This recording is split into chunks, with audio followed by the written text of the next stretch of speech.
Thanks everyone for joining me on GBN Originals. My guest today is a familiar face, a familiar voice, retired US Colonel and sometime advisor to the White House, Douglas Macgregor. It's good to see you there. Thank you for making time for us. Sure, thank you. I'd like to start with Ukraine. It's at the forefront of my mind at the moment because of what Prime Minister Keir Starmer here has been saying in regard to possibly proposing to put British troops on the ground. But I look at it in the big picture. Trump and Putin are apparently talking peace. We're 3 years in, maybe 1 million dead. The country of Ukraine is pretty comprehensively wrecked. Hundreds of billions squandered or laundered. And we seem likely, at least, to arrive at a destination that was available within weeks of the fighting starting. Is it always this way, Colonel, or are you shocked? I don't know that we can say anything is always a certain way. We've got a new administration. It's only been in the saddle, so to say, for about a month. And there is some good news. The good news is that President Trump wants to reach an agreement with President Putin on ending the war in Ukraine. Now, there has just been a meeting in Riyadh between Foreign Minister Lavrov and Secretary of State Rubio. Lavrov is actually speaking as we are talking here together, and he's saying the following. We've had a good meeting. We have broken good ground. We now understand each other. I think the Americans have a better understanding of us. And that's about it. And I don't think we should have expected too much more. I think there's a tendency, maybe that's the administration, but also in the media, to heighten expectations, to inflate expectations. The good news is as follows. President Trump clearly wants to normalize relations with Russia. He wants to put an end to this relationship characterized by hostility, sanctions, vicious threats and so forth. He wants an end to all of that. It's very clear that the Russians welcome that. They are happy to normalize relations. And you had representatives of the financial system in Russia sitting across from representatives of the U.S. financial system. Clearly someone like Mr. Witkoff, who is an oligarch, if you will, in his own right as a billionaire, is in a position to help and assist with that. And I think he's done good work for President Trump thus far in his capacity. So I think something good is going to come out of this, and I think that will be normalization of relations. However, there are things that are going to have to happen beyond this that really have not been addressed yet. One is clearly addressed, and that is that Mr. Starmer's suggestion, or the suggestion of anyone in Europe, of any forces from Europe going into Ukraine at this stage, is absurd. It's not going to be welcomed by the Russians. It will be objected to. So that's dead on arrival. The other thing that I find kind of interesting with Mr. Starmer is that many, many years ago, back in the 1870s, Chancellor Otto von Bismarck was asked by a British journalist, what would you do if the British Army landed on the North Sea coast of Germany? And he said, well, that's simple. I'd have it arrested. And of course, his point was that the British Army was so small, it posed no real threat. Britain had a great navy, and that obviously could be threatening, especially if they were blockaded, which Bismarck understood. But I think, unfortunately, at this stage of the game, the British Army is emasculated to the point where no one takes it seriously. Starmer, I think, has embarrassed himself. And I'm sure Mr. Trump knows that. The question for President Trump is, how do you move ahead with the Europeans? I think that Mr. Trump has been subject to insults and offensive remarks, and I'm sure that continues to grate on him. But he does know that Europe has to play a role. How that's going to unfold, how that will be done is right now unanswered. But you can't have a new security architecture in Europe that involves Russia and the United States unless the Europeans are involved. Now, I'm sure that there's an expectation that many of the people currently in power in Europe and in the United Kingdom will be gone shortly, that there will be elections and new people will be swept into power. Now, I don't know if that's necessarily anticipated in Great Britain, but it certainly is in Germany and I suspect France and other countries. They are almost always nationalists, or certainly more nationalist in their thinking, which is not aggressive and offensive. It's a kind of nationalism that says we want to preserve our country. We want our own culture, our identity, our language. Those things need to be protected, and we want peace abroad. In other words, prosperity at home and peace abroad, which I think we all support. I certainly do, and I know the Russians do. That will work itself out. But the principal ice that's being broken is this hostility between Russia and the United States. For that, I think we should all be grateful. And from this point forward, we can move into a whole number of areas, not just resolving this tragedy on the ground in Ukraine, which frankly should never have happened. That's going to be resolved. But also we can get back to some useful discussions on nuclear weapons and nuclear capabilities. And I think Mr. Trump has already hinted at that. So all in all, this is good news. But as you already touch on, you know, U.S. Special Envoy to Ukraine, Keith Kellogg, has said that the talks would be between US and Russia, seeming to close the door on the European leaders, as though they would just be able to listen with glasses held up against the wall from the room next door. Do you think, in light of what Starmer has said, is it in a sense that Europe can't let it go? Having sacrificed or squandered or thrown away so much on the altar of Ukraine, that the idea of just dropping it and standing silent while others draw the conclusions from it and redraw the lines on the map, can they simply not bear that as a resolution? Well, you mentioned the altar of Ukraine. I think Ukraine, in many ways, is a metaphor for globalism. What you're talking about is a generation of globalist leaders in the post-war era who've come to power, and they have systematically, in my judgment, harmed their own societies and countries by introducing tens of millions of non-Europeans into the countries which could never be absorbed and would never assimilate, and pretending that somehow or another this is a good thing. And this is the sort of lying that has gone on about what the true state of affairs is. And I don't need to tell you, in Britain, you know all about this sort of thing. I think that's also what Ukraine is about.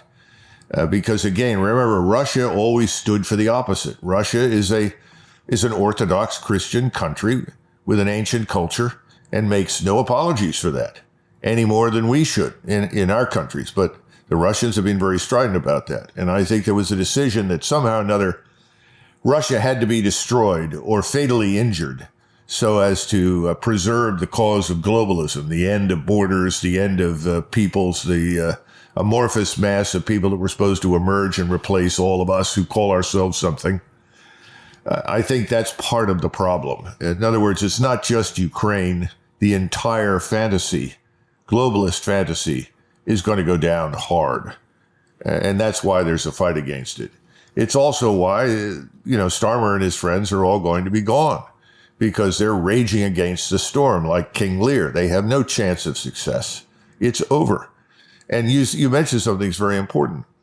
If we were to bring in a sample of Germans and Frenchmen, I would even argue Poles, along with a sample of Scots, English, and Welshmen, we would discover they all want peace. They're not interested in war against Russia.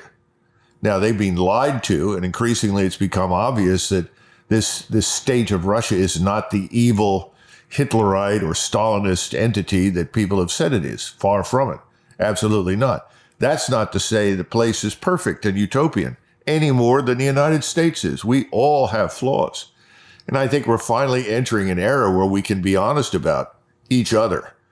And so I think if you keep that in mind, we're going to have peace. Eisenhower once said at some point, the peoples of the world, he was speaking specifically about Europe and the United States, are going to demand it. They're going to say an end to this nonsense.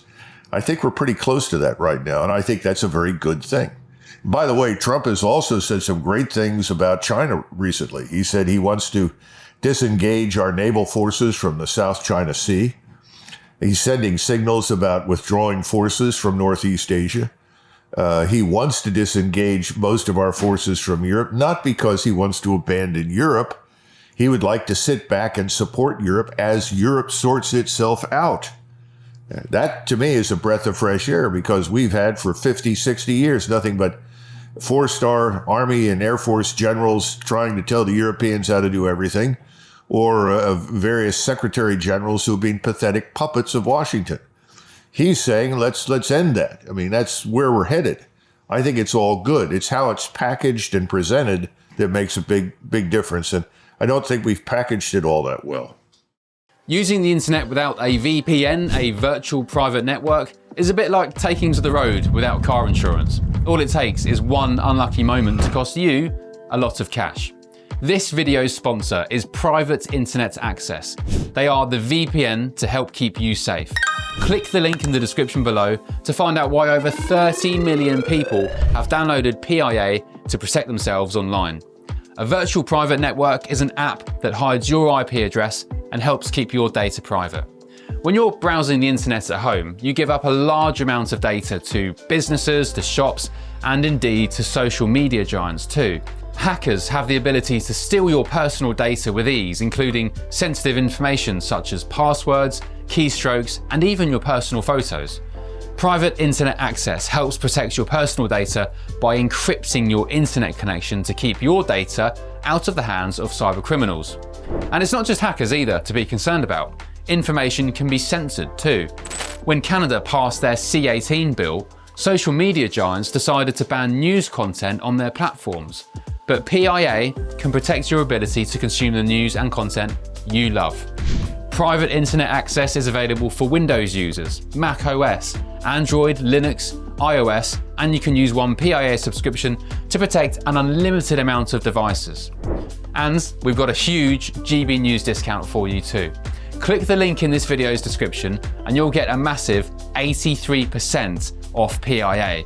That's under £2 a month, the price of a coffee, and you'll get an extra 4 months completely free on top. Also, there's a 30-day money-back guarantee too.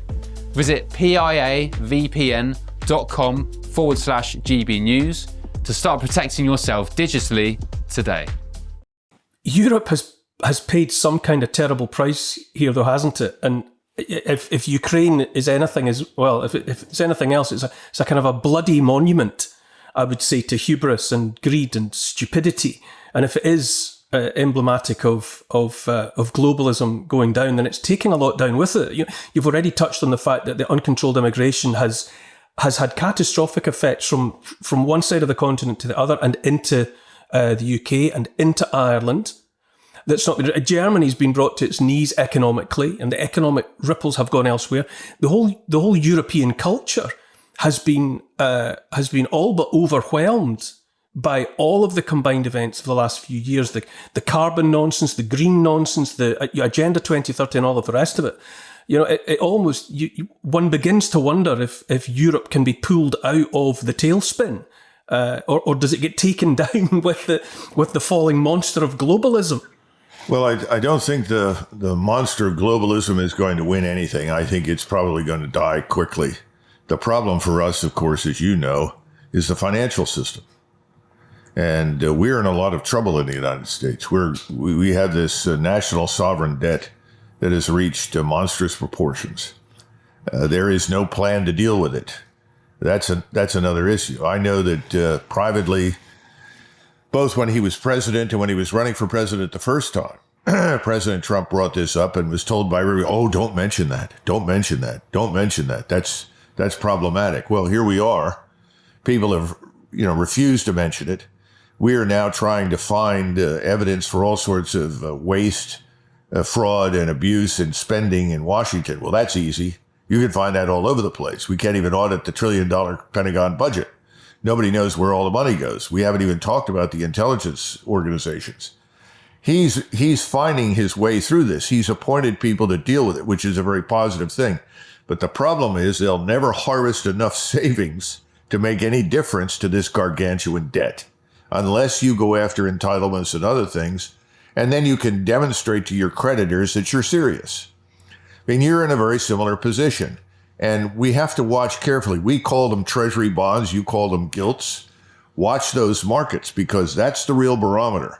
And as that percentage on our U.S. Treasury reaches 5%, when it hits that 5% ceiling, all bets are off, because we can't service the debt any longer. And you had a similar crisis that ultimately helped to bring down Liz Truss, because she walked in and said, "I'm going to be the new Margaret Thatcher." I think a lot of people said, well, Trump's going to come in and be the new Ronald Reagan. Can't do it. This is, an entirely different world. I have been, in the last few days, I've become preoccupied with the story about the Bank of England running out of gold. Someone else's words, not mine, but that kind of sentiment catches my attention. You need to bring on Alistair MacLeod. He knows more about the gold and what's happening than he does. Plus the fact he's a good Scotsman with a fine Highland name. So. But I was interested by the fact that it had clearly caught your attention. There was that story running that the Bank of England was certainly lagging behind in demands to to give people the gold that they wanted and to which they were entitled. And you made some allusions to that happening in the US as well, on account of the unknown quantity that is Fort Knox. And I just wondered the extent to which, on the face of it, it sounds like the plot of a movie, but the status of gold, held or not held by nation states, is of extreme significance, isn't it? Especially when you've already mentioned the de-dollarization. Well, as somebody told me, I was recently up in Vancouver, and I attended this Vancouver Resources and Investment Conference. And it was overwhelmed with gold dealers and miners and so forth. And one of the things that I said that got everybody's attention, which I fear is true, is that the average housewife in India has more gold now. I mean, collectively, if you got all the housewives in India together, they have more gold than the Bank of England. And I think what we're going to find in London and in New York, that much of the gold that we assume is there is not there. And it's not just Fort Knox. I mean, Fort Knox is one repository. There's a lot of gold under the streets of New York. And we don't know what has happened because the people that have been in charge of the Fed have really operated without effective oversight. And it may turn out that most of it is there. I hope so. But I know that the German Republic, the Federal Republic, asked to have its gold repatriated to Berlin. Well, they only got 40% of what we held. Where's the rest of it? And Merkel shut up about it. She didn't complain anymore. Suddenly, okay, 40% is enough. Where's the other 60% of the gold that we owe the Germans that is supposedly in New York? There are all sorts of shady deals behind the scenes that have been going on for decades. This is what Dr. Ron Paul has talked about for years. That's why when he was a member of Congress, he wanted to audit the thing. And of course, everybody just laughed at him. I don't think people are laughing anymore. I think you've got a problem. We have a problem. We need to find out what it is, because if you look at where the gold is accumulating, well, that's obvious. Russia, China, India, Saudi Arabia, and so forth. It's been migrating into those countries. Why are they hoarding gold? And at the end of the day, what good is our fiat currency if it's not backed by something substantive? People complain about BRICS. But at least if you join BRICS, you know that it's going to be backed by gold, the currency. So your trades are meaningful, and they're working hard to develop that. What are we going to do? I don't know, but I'm very worried. I have as a non-economist, amongst the many things that I am not, an economist is very much to the fore, but it seems to me that all of this is going to come down to money. Yes. Everything that people are being invited to be preoccupied about, and legitimately so, carnage in Ukraine, carnage in the Middle East, and all of the rest of it. These are properly legitimate things for people to be upset about. Mass uncontrolled immigration, rape gangs in one English town after another. All of these things could and should preoccupy people. But to me, it seems as if all of it is a deliberate distraction away from the elephant in the room, to coin the cliche, that is the fact that we're bankrupt. The system is bankrupt. And I don't see how not Donald Trump, it's nothing to do with him as an individual. I don't see what any United States president or anyone can do on their own to confront the economic reality, however unsexy and unsalacious and unexciting it might seem, because at the end of the day, it's about arithmetic and economics and other subjects that seem pretty dry. But at what point are people going to face up to the sword of Damocles that hangs over the world in the form of debt? Well, there are two things to consider. First of all, John Kenneth Galbraith, a brilliant economist who served presidents from FDR all the way through to Carter, he once said that economic forecasting exists to make astrology look professional. So in other words, write off whatever the economists are telling you most of the time. They have no more idea what's going to happen than the man who's trying to sell you stock in the stock market. He really doesn't know what's going to go up or down and doesn't really understand how it works either. He's just trying to make money. So that's the first thing. I think the second part of this that's very important for us to understand is that we've been running on fumes for a long time. You said something that's very accurate. We are bankrupt. We were actually bankrupt when Nixon went off the gold standard. And his objective then was to do it temporarily. And like so many other things in Washington, what begins as a temporary expedient ultimately becomes a permanent feature of government. So that's the other problem. So, we are bankrupt.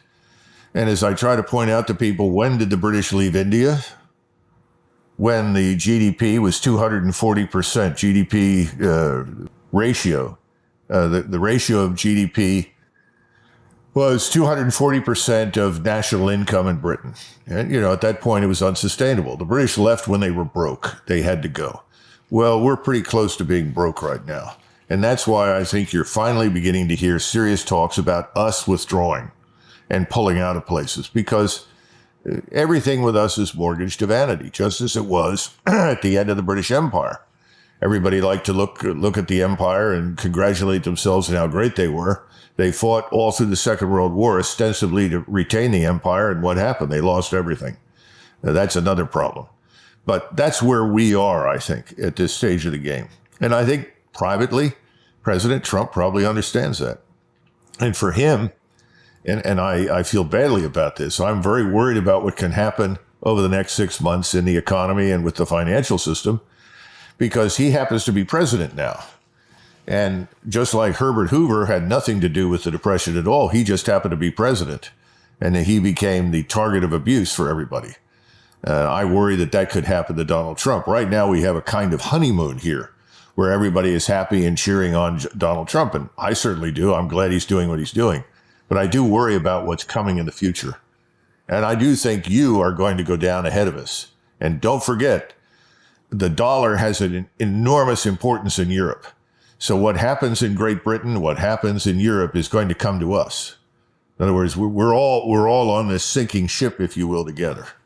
Can you lay that out, though, when you say that we in the United Kingdom of Great Britain are going to go down, or Europe's going to go down? Can you lay out why you think that's going to catch up with us before it catches up with the other side of the Atlantic? Well, I'm speculating that your gilt market is going to crash because you can't sell your debt. You can't finance the government. If you can't finance the government, it's over. Then you have to make a decision. How do we get out of this? Essentially, you declare national bankruptcy and try to start over. The problem is that you're not going to find very many people anywhere that want to lend you any money for a while, because your credit rating is going to be in the toilet. That's what we're going to face as well. We will recover. You will recover. But these are going to be hard times. Somebody is going to have to stand up and say that they have nothing to promise by blood, sweat, and tears, but blood, sweat, and tears, at least in the interim, and tell the truth. Nobody wants to hear the truth. The other aspect of this that affects you and us, we've got to send most of these illegals that are in our country that we did not really want in our country, that were forced on us by President Biden and his administration. We've got to send them home.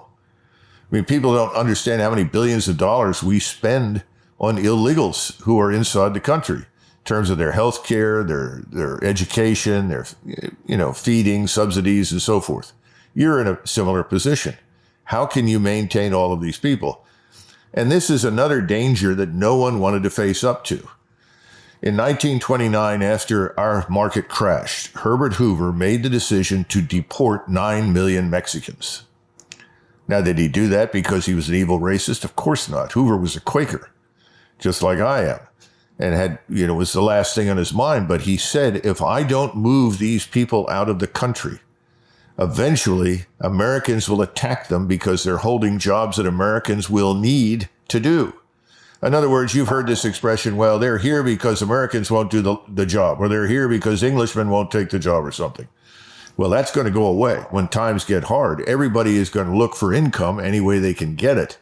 And so then you have this horrible divide that exists between those of us who are who we are, we're Americans, or in your case, are British, and those who aren't. I mean, this is something everybody knew could happen. Nobody wanted to face it. And what is that going to look like? You know, it's in Britain's demographic, England's demographic, certainly, London's demographic has changed to a greater extent in a shorter space of time than any other example you could make in modern history. Whatever the numbers were in relation to Hoover's United States of America and the 9 million Mexicans, you know, everything has multiplied across Europe by orders of magnitude when it comes to the numbers of human beings involved. And when it comes to the unwelcome, unwanted on the part of the people that it's happening to, repatriation of people that have to some extent settled wherever it is they are, what is that going to look like? If across Europe and across the United States of America, there's compelled deportations. Yeah, it's going to be ugly. There's no question about it. There's going to be violence. It's going to be one of these cases where people ask the question in Peoria or some other small town in New York or Illinois and say, no, wait a minute. I know who I am. I'm an American. What are you doing here? Why are we subsidizing you? Why are you here? It's going to come down to that sort of thing. And in our case, it's also inextricably intertwined, unfortunately, with criminality, because we suffer from this massive influx of drugs and illegal human trafficking. And somebody told me the other day that he said, Doug, you have no idea about the numbers of children that disappear every year in the United States that head south, and then the numbers of children that come across the border and head north. I mean, this illegal human trafficking with children is beyond comprehension. Those things are going to combine with what you're discussing to create an even worse situation. So it's a combination of you're not me, you don't live here, this is not your country, and, oh, by the way, you're a criminal. Whether or not they are, that's the other problem. And the terrible tragedy in all of that, over and above all of that, is that it's not by accident that that influx of human beings has happened. You know, the borders have been opened one way and another, and the points of origin for those millions of nomadic people, you know, have been disrupted and destroyed on purpose. You know, the ant jar has been shaken deliberately. And the bloodshed that you talk about is going to ensue between people who are pawns on the chessboard, really. And at one point, there has, if any of the upset has to have any meaning, there has to be a reckoning for the people in the floor upstairs. Oh, absolutely. That saw to it that this happened, because this didn't happen by accident. This was done. Well, your ruling political class like ours, consists of fugitives from accountability. I mean, they've never been held accountable for anything. I mean, when we look at the series of military disasters, we never really hold anybody accountable for the disaster. We simply say, well, that didn't work, pack it up and go away. I remember in the 1970s when I was a young officer, and even before that when I was a cadet at West Point, all the people that instructed us and taught us were veterans who had fought in Vietnam, had 2 or 3 tours there. And they all basically said the same thing. We don't ever want to do this again. We didn't know what we were doing when we were there. It was a terrible waste. Too many people were killed needlessly. Thank God this is over. This should never happen again. Well, to my shock and surprise, we repeated the whole process. We went into so many countries where we had no business going. And of course, the worst example was Iraq. And we think, at least 2 million people were displaced. Some estimates 800,000 to 1 million were killed. The whole Christian community, the oldest Christian community in the world, in Iraq and Syria, has been largely destroyed. I mean, we went in there and did irreparable harm, and that has contributed absolutely without question to the migrations north. All of this is bound up together. There is no easy solution. Cutting the Gordian knot is going to be painful. But it's going to come down to a question. Do we want to survive? Does the American Republic want to survive? Do its people, the people that call themselves Americans, are we going to fight for this republic, or are we going to let it die? Are we going to let it become something else? I mean, I hear from people all the time, Doug, we're getting closer and closer with each passing day to Brazil, to some sort of country like that, where the rule of law is weakened to the point of being almost non-existent. You can't enforce it. Corruption's everywhere. People don't care. Go on and on and on. Mexico is an organized crime state. We can't fix that. I hear people all the time, well, we have to fix it. We can't fix that. Mexico has problems that are just too great for us to handle, but we can close our border to it. We can secure our borders, our harbors, our ports. We can get control of our population, find out who's here, and so forth. I think it has to happen, because if it doesn't happen, we won't survive. You talk about accountability. You talk about fugitives from the truth. And if I can go back to Ukraine for a moment, surely, if any lessons are to be learned, however unwanted they are by the powers that be, there would have to be an acknowledgement about the truth of how the war in Ukraine came about. There's a fantastic video montage that's doing around on social media by Matt Orfalea that shows the lockstep of the pronouncement of the propaganda messages that were out there throughout about the inevitability of Ukraine winning the war. The Russia-Ukraine war is entering a stalemate. The war has reached a stalemate. A deadly stalemate. In other words, neither side can win because it's a stalemate. Those are the headlines tonight. But are they behind? Like yesterday's news, is the real truth the Ukrainians are winning? We know that Ukraine will win. This is inevitable that Ukraine is going to defeat Russia. Ukraine is winning this war. Ukraine is winning this war. Ukraine will win this war. Ukraine is winning this war. Ukraine will win this war. Ukraine will win it because I have been there, I have worked there, I know. He said Ukraine will win. Winning the war is now not in question. Ukraine was going to win the war. Ukraine was going to win the war, said over and over again. That, coupled with the fact that, as you and I have discussed before, the long tail of what happened in Ukraine in 2022, went all the way back to at least 2014 and the Maidan coup, if not to 1990, and Jim Baker's pronouncements about NATO not moving an inch into the east. And all of that was a long saga of betrayal and dishonesty and lies. And that ultimately Russia was provoked. Russia was the provoked party in all of that. And now we have, Starmer perpetuating this myth about the necessity to stop Putin, because of on our front line before he does any more damage to Europe. There has to be a wholesale confrontation with the truth, does there not? One would hope. I'm not sure that we're going to get it quickly. We may get it down the line, but you're also looking to hold people accountable. And I'm rather doubtful that will occur in this country. I mean, I would hope so, but, the thing that really upset me, because I spent most of my adult life studying and trying to understand Central East Europe, particularly, I used to be asked, what did you study in graduate school for your PhD? And I used to laugh and say, I studied Germans and Russians. Go figure, that's it, because those are the two dominant peoples in the region around which everything turns.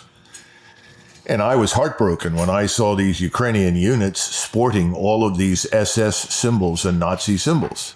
I was just shocked. And people don't understand how deep the wounds of the Second World War were in the East. Far, far deeper than anything we can imagine in the West. That was a terrible war. And you didn't have much freedom of choice. You either were on one side or the other, or you were just dead. And lots of people chose National Socialism over communism.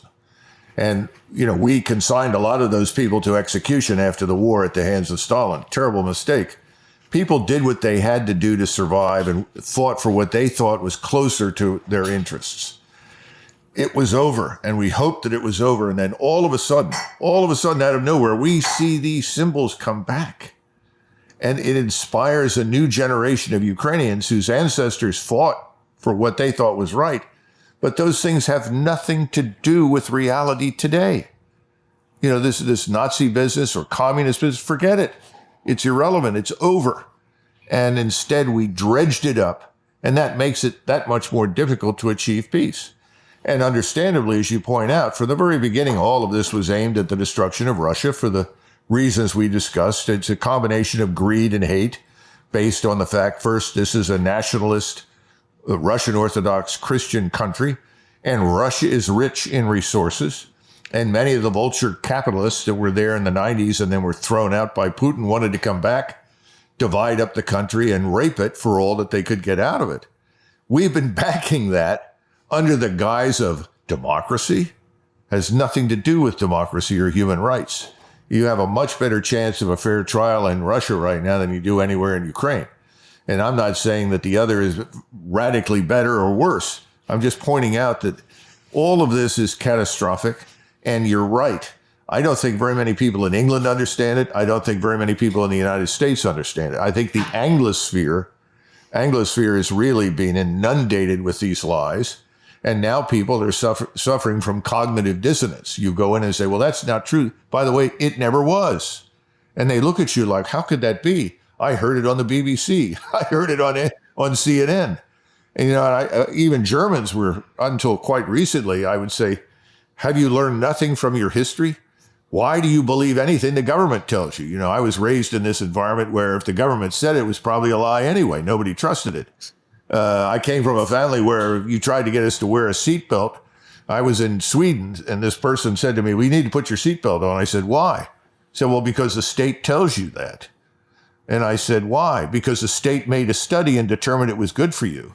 And being, you know, an American of Celtic ancestry, my immediate comment was, well, the hell with the state.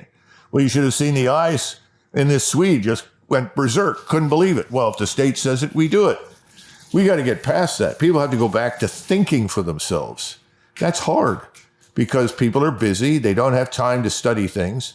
But alternative media, people like you, are very important because you are out there and you're increasingly being vindicated by what's happened. You're telling the truth. Eventually, it will have an impact, and even the BBC will have to give way. But between now and then, we still have some traveling to do. While I still have you, Colonel Macgregor, I need to ask you about the situation in the Middle East at the moment, especially following, you know what I'm going to say, President Trump's recent remarks about taking ownership of Gaza, and whether he was just, attempting to jolt everyone into a new mindset by saying something impossible, saying something that that I don't think anybody really thinks it's possible for him to do or to make manifest. But nonetheless, do you think it's credible for Donald Trump to still operate as though the United States of America is the only game in town? Is it really, your greater war or not in the Middle East, is that in the gift exclusively of the United States? Or are there other sheriffs in town that need to be paid attention to in that context? Well, President Trump has recognized that President Xi in China and President Putin in Russia are now people that have a stake in the international system, and we need to work with them. I think he understands that. That's a very, very important development. I mean, we suffer from, inside the Beltway at any rate, a terminal case of national narcissism. We think we're the center of the universe. I think President Trump knows that's not true. All you have to do is look at the trade imbalances and the new trade routes that are populated with goods and services. Just what it was in 2000 is not at all what it is today. It's radically different. The big engine of economic growth and prosperity for the world is China. And that's the truth. And that's not a danger to us. It's real. So I think he understands that. Now you're asking about the Middle East. That's a different animal for him. And it's hard for me to know. I heard somebody say, well, now everything's coming up roses in the Middle East. There will be no more bombing of Gaza. There will be a peace agreement with Iran.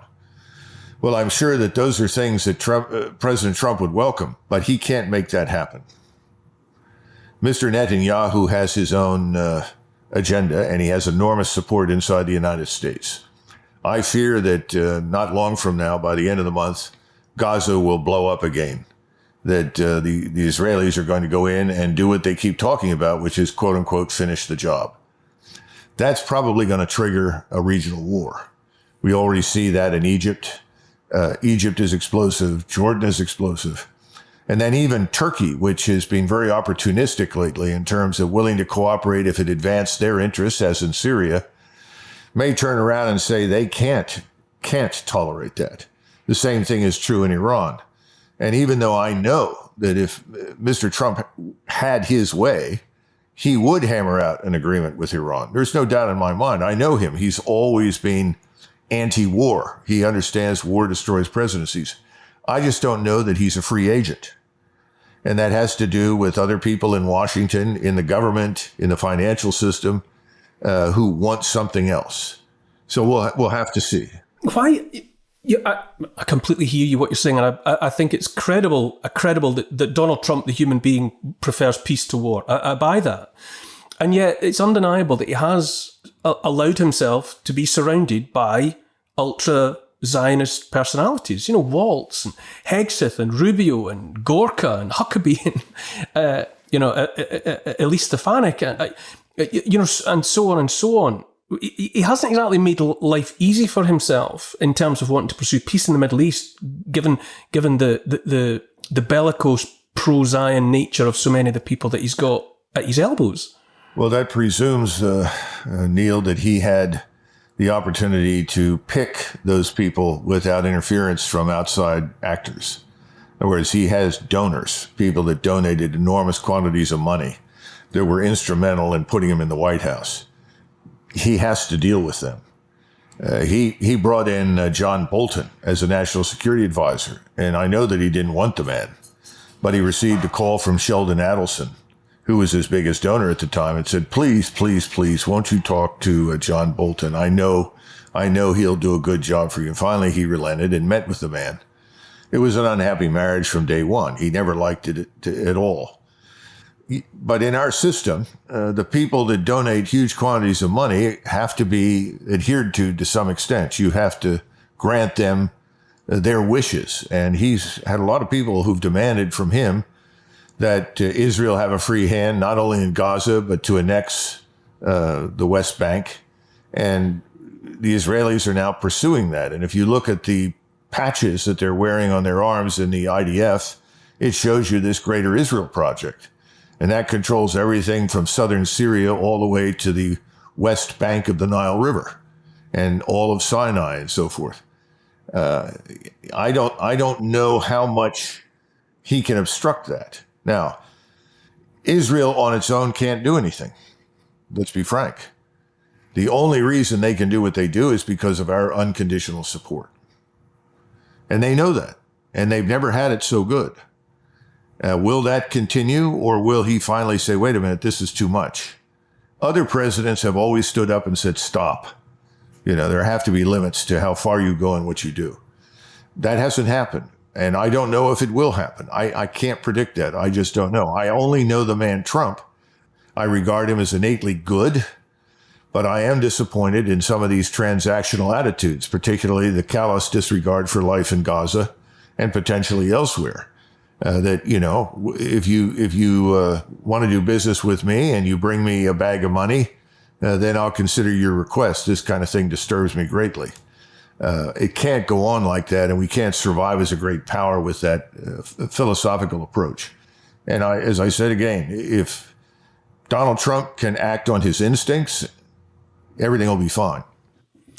You mentioned already Turkey, but I do think that there's this historical amnesia in play when people look at that part of the world, that how quickly the world has forgotten how much Turkey or the Ottomans mattered in that part of the world, and for the longest time, and that's been forgotten. And yet now in Erdogan, there is someone who remembers that and radiates the sense in which he sees himself as the focal point for Sunni Islam, for the Muslim Brotherhood, for a greater Turkey, and that they are.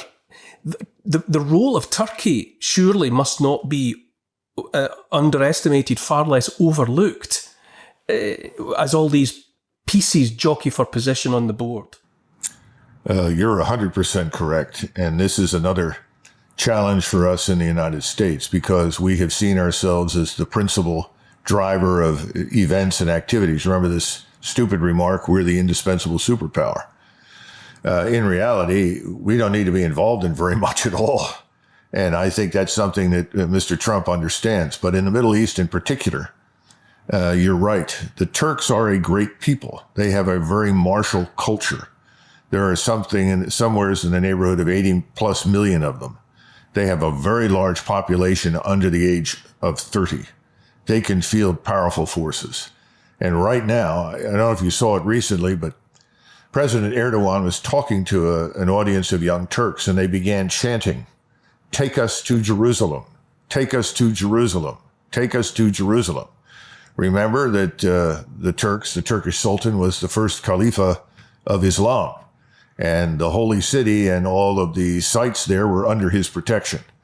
You've had statements coming out of Israel suggesting that the Al-Aqsa Mosque, which marks the place or commemorates the place from which the prophet's soul ascended into heaven, should be destroyed so that this new temple can be built. This is, I'm not involved with this. It's not my way of looking at the world. But in that part of the world, that's incendiary. And the Turks in particular are opposed to it. And finally, to get them to stop, he motioned, "Please stop." And then he said, "Patience will deliver victory." Erdogan is nothing if not crafty and smart. I don't know how much longer he's going to be there. One of his likely successors is the foreign minister, Fidan. He's a very smart man. But the population is ready to act. That is nothing if not dangerous. The Arabs are worried about it.